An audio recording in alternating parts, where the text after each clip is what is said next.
দেশের বিভিন্ন জায়গায় আগুন লাগার ঘটনাগুলো সত্যিই খুব দুঃখজনক। প্রথমে মিরপুরে আগুন, তারপর চিটাগাং আগুন, তারপর বাংলাদেশ এয়ারপোর্টে আগুন, আবার হচ্ছে ফ্লাইওভারে আগুন। মূলত এটা অনেকেই বলতেছেন বিভিন্ন চক্র থেকে আগুনগুলো লাগানো হচ্ছে। আমার কাছে মনে হয় কি এগুলো হচ্ছে আমাদের পাপের ফল।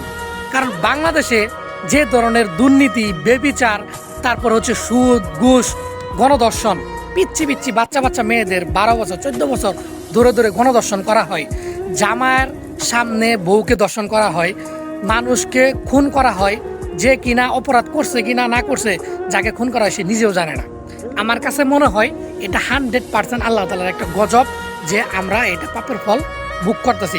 না হলে দেখেন জন্মের পর থেকে এখন পর্যন্ত আমি আমার এই বাংলাদেশকে, সোনার বাংলাদেশকে কখনো শান্ত দেখি নাই, কখনো ভালো দেখি নাই। একটার পর একটা দুর্ঘটনা লেগেই থাকে, কেন জানি না।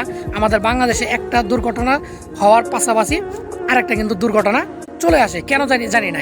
এটা হচ্ছে আমি বললাম এটা আমাদের পাপের ফল। কারণ বাংলাদেশে বর্তমানে যে পরিমাণ বেবিচার, যে পরিমাণ খুন, ধর্ষণ, রাহাজানি, মানে ঘুষ, দুর্নীতি চলে, এগুলো হচ্ছে আমাদের পাপের ফল।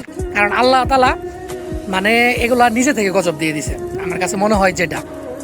কারণ আপনি দেখেন এই চিটাগাং যে আগুন লাগলো, ইপিজেডে আগুন লাগানোর পর কিন্তু ফায়ার সার্ভিস অলরেডি বলে দিয়েছিল যে আমরা আগুন নিভাতে পারবো না। আল্লাহ তাআলা নিজে থেকে বৃষ্টি বর্ষণ করে তারপরে কিন্তু আগুনটা মানে আল্লাহ তাআলা নিজে নিয়ন্ত্রণ করাইছে।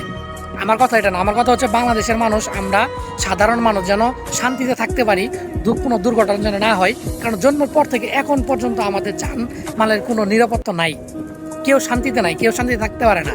এগুলো হচ্ছে আমাদের পাপের ফল। তো সবার কাছে একটাই কথা, আমরা সবাই নিজ নিজ জায়গা থেকে আল্লাহ মানে দোয়া চাই আল্লাহর কাছে, আল্লাহ যেন আমাদের এই দুর্ঘটনা থেকে রক্ষা করে, এরপর যেন আর কোনো দুর্ঘটনা না আসে, বাংলাদেশে একটু ভালো থাকুক, সবাই নিরাপদে থাকুক, এটাই আমাদের আল্লাহর কাছে চাওয়া। আর কারো কাছে চাওয়া না, আমরা কারো কাছে কিছু চাই না।